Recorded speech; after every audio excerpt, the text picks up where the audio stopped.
Okay. So using K-means clustering, we have to divide the given set of data into the number of clusters which are given. So usually the number of clusters will be given as a value of K. If it is asked for 3 clusters, 3, likewise any number of clusters, and that is represented by K. Okay, a small example we'll take.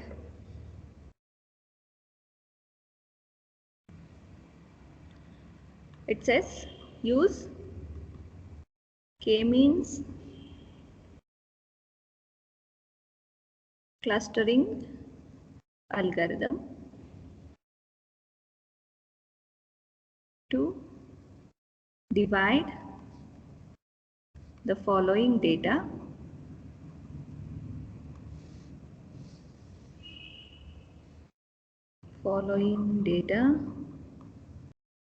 into, they have given K as 2 here, 2 clusters. Okay.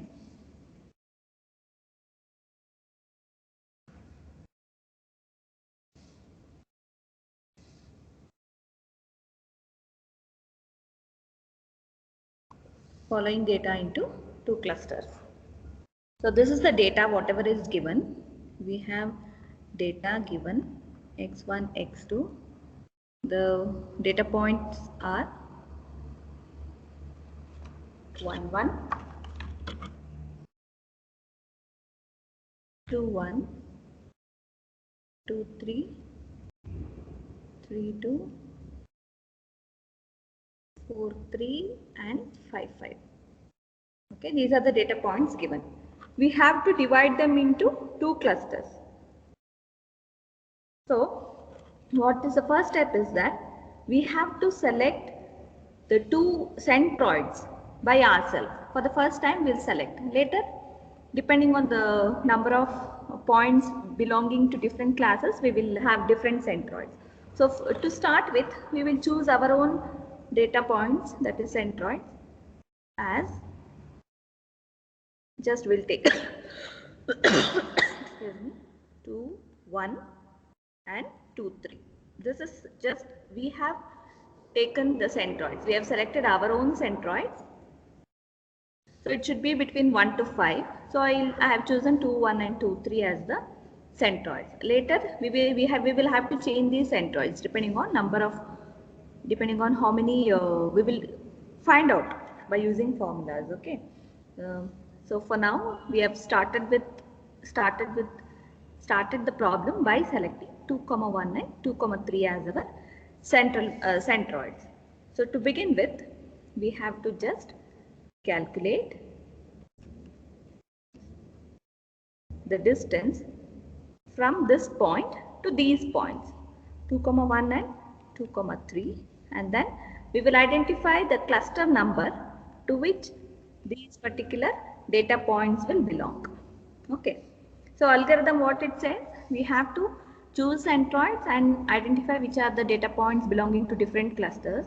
And if there is a movement from one cluster to another cluster, if the data point is moving from one cluster to another cluster, then again we have to take new centroids and calculate the distance. Again, if there is a movement, we have to calculate the new distance again by using new clusters and identify how many are belonging to different, which data point is belonging to different clusters. And we continue this process until there is no movement of data points from one cluster to other cluster.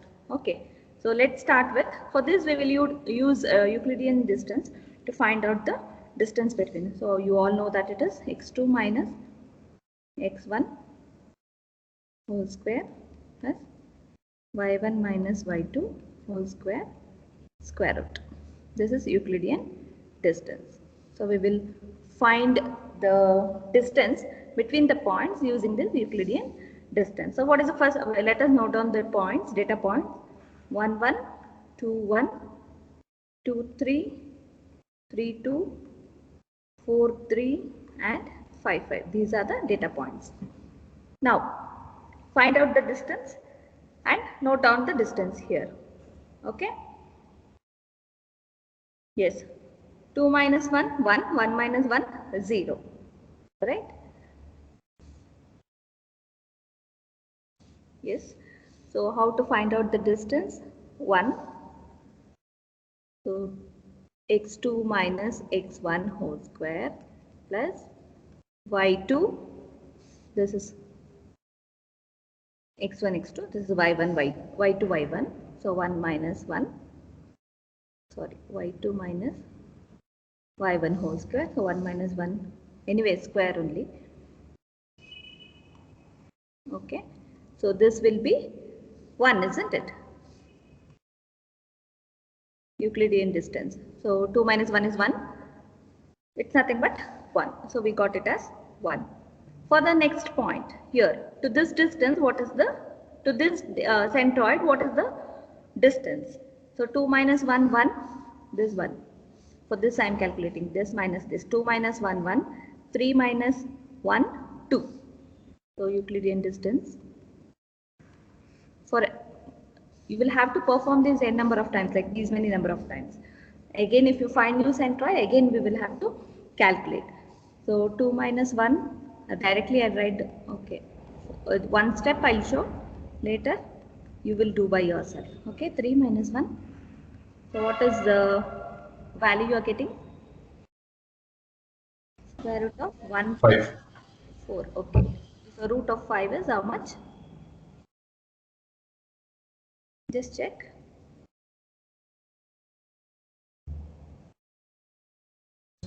2.23. Yes.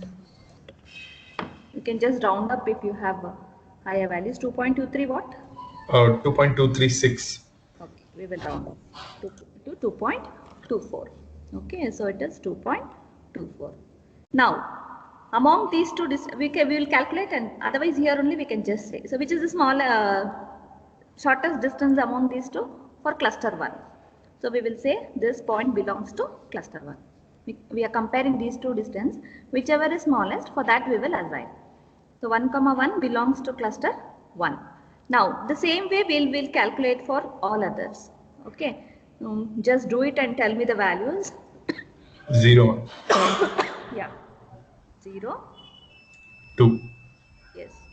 So which cluster again? It belongs to cluster 1. Next, in the same way calculate for everything. Yes. When we 2. calculate, what are the values we are getting? We'll just note down. 2. 2, 0. Yes, ma'am. Because 2 minus 2, 3 minus 2, both zeros. So to which cluster it belongs? It belongs to cluster 2, the smallest value. Okay, we'll compare these two distances and we'll assign the cluster to the one with the shorter distance. Now 3, 2, 3 comma 2, we will get, Root 2. yes, it is 1.1 1, 4. for root 2. Okay, 1.14. Sorry, 1.4. 1.414. Yeah, 1.41. So here we can assign, as both are equal, we'll assign to C1. Okay, we will assign it to the first one. Then 4 comma 3.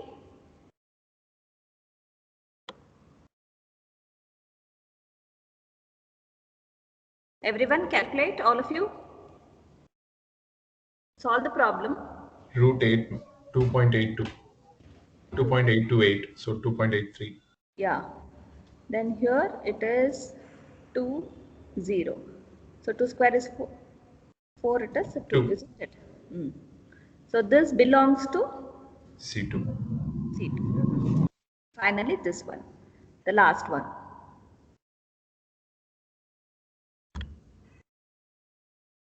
So it will be 5. Yes, ma'am. Yes, this one. 3 square and 2 square.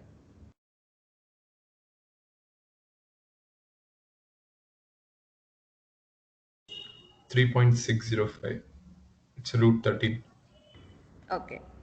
So here this belongs to the smallest C2. Okay. Now we have calculated the distance and we have found that the data points belong to these clusters. Initially what we thought all belong to the same cluster. Now they have moved from one, we have bifurcated them into two clusters. Hence, as we have just bifurcated them into different clusters, we will have to find new centroid and do the second iteration. Okay, this is iteration number 1. I1, I'll note it down, I just write it down as I1, iteration 1. Now we have bifurcated them into 2 different classes. So what we do is we will just go for the next iteration. From one class we have just bifurcated them into 2 different clusters. Now we'll just, in order to find the new centroids, we have to just calculate like this. See, check which are the points which belong to C1. We will see 1, 2, 3. So what we do is we just take these x1 values. So to calculate the new centroid, to move on to the next iteration, we will just check here. So 1, 2, 3, x1, 1 plus 2 plus 3 divided by 3, 1, 2, 3. Okay. So what is the value we get? 5, 6 by 3 is 2. And again for y, so sorry, for x2, 1 plus 1 plus 2. 1 plus 1 plus 2 by 3. So it is 4 by 3, which is 1.33. So this is our new centroid. 2, 1.33 is our new centroid. And the next centroid is calculate for C2 in the same way. 2 plus 4 plus 5. 2 plus 4 plus 5 by 3. 1, 2, 3. We have 3 data points. So how much is this? This comes to 3.667. Okay, 67. Again 3 plus 3 plus 5. So 3 plus 3 plus 5 by 3, again 11 by 3. Here, this was also 11 by 3 only, so it will be same, isn't it? So which are the new centroids we have now? We'll move on to iteration 2 now with the new centroid. So this is our, how long do we continue with the iterations? Unless we will find that data points are not moving from one cluster to other cluster. So we have x2. Now with new centroids we will calculate 1.33 and 3.67, 3.67, and this is the cluster number, and this is the distance whatever we are calculating, and these are the data points 1, 1, 2, 1, 2, 3, 3, 2, 4, 3 and 5, 5. The same procedure you will have to follow for this as well. Okay, we have to calculate the distance here and find out to which cluster numbers each will belong to. Okay. Yes. Just tell me the values. Calculate and tell me the values.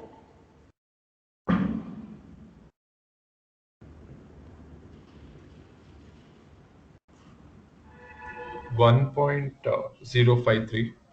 Yes. 1.05. And 3.77. Round off. Yeah, 3.78. Yes. Then do it for all the data points and find out to which clusters each will belong. So if we will solve it, I want everyone to solve it. Later you will have to send a snapshot for me of whatever you have solved. Simply one is answering and others are enjoying, others should not enjoy. Simply listening to whatever we are doing here. Sachin, on hold only all the time. Simply log in and you'll be speaking to someone else.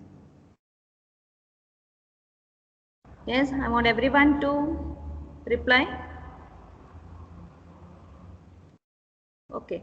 So once we calculate, you can just tell me the values for the second one. 0.33. Yeah. Each one can do one and tell me the values fast so that we can finish off, isn't it?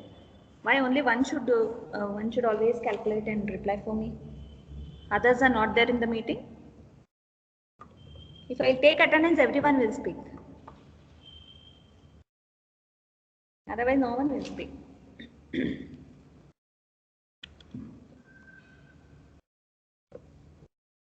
So we will have 1.67, 1.8 for this, 1.20, and then we have 1.8, 2.660, and here 0.75. Cross verify. Okay. If you will calculate the Euclidean distance, this is what you will get. So looking into this, we will just bifurcate them into different clusters. So first data point C1, second data point C1, look here, third data point C1, fourth C1, fifth C2, isn't it? This is the smallest. Among these two, this is the smallest. See, if you will just compare with whatever we had got earlier,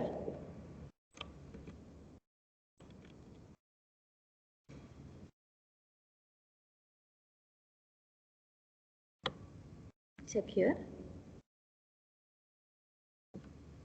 Just watch out which is the data point which is moving from one cluster to the other cluster, and tell me now. Third data point. Yes, 2,3.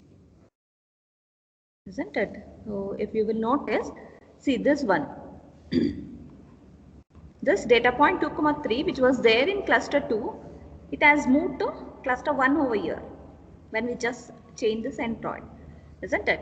So as there is a movement of data point from one cluster to other cluster, we will have to recompute the centroids and continue with the next iteration with new centroids. Okay. So again you follow the same procedure. Find out the centroid, new centroid. So it will be C1. So 1, 2, 2 plus 3. So 3, 5, 6, 7, 8 by 3.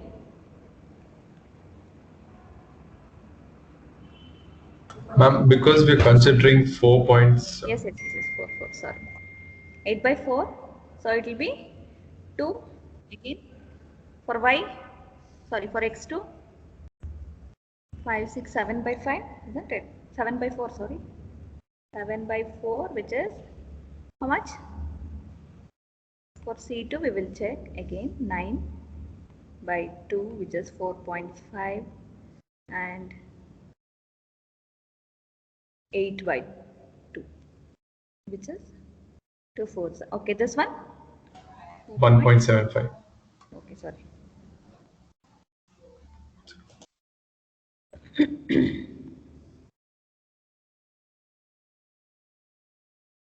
.75. These are the new centroids which we will be using in order to recompute the distance. Why we are doing this? Because there is a moment of, as there is moment of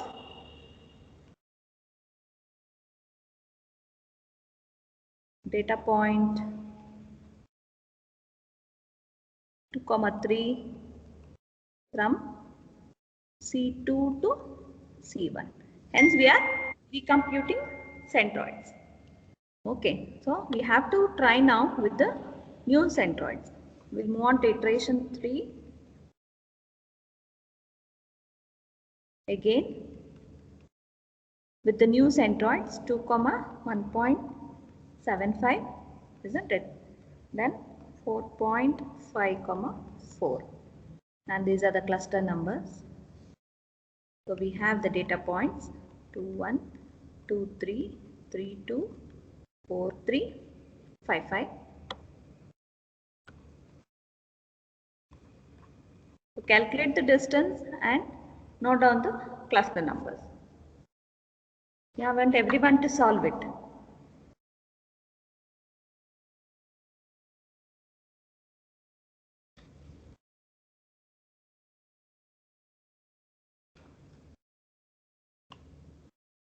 Yes.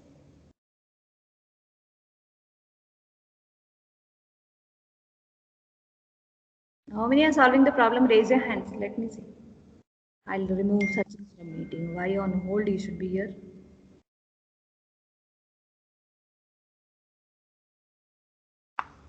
Yes. Then only Milan is solving. Aniket, then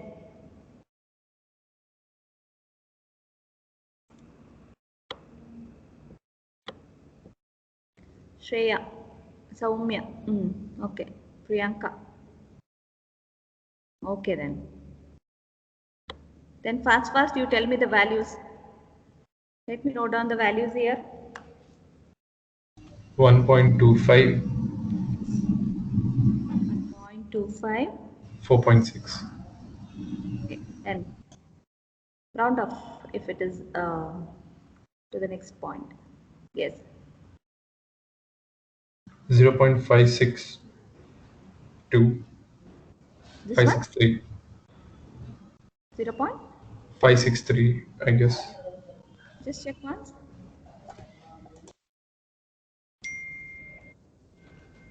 Check.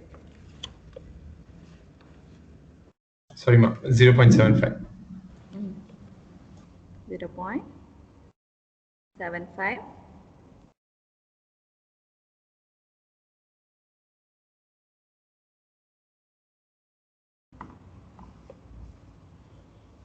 Others can also reply.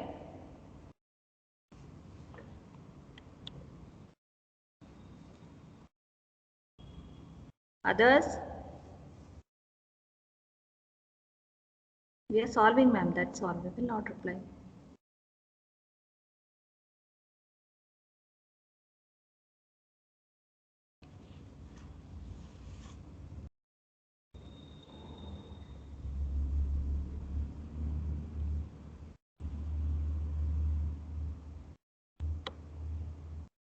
Yes.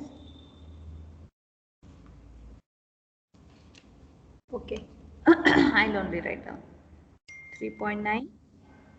Are you getting this? You just check. Yes, ma'am. 1.25. Got this one? Yes, ma'am. Yeah. 2.69. 1.03. 2.5. 2.36. So this is okay for 6 data points. See. But what if the data points are in thousands? And if we have to just classify them, isn't it? Manually, it's so difficult. So only we have this K-means clustering algorithm design. So C1, this to C1 again, here C1, here again C1, this one C2, both, isn't it? Is there any movement here? Check these two iterations. If we will just check, we can say that as there is no movement. There is no movement, isn't it?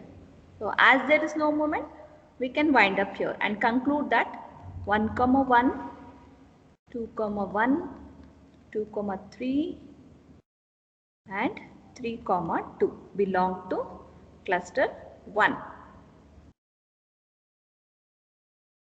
And to cluster 2, we have 4, 3 and 5, 5 data points. Okay. So why we have concluded here? Because there is no movement of data points.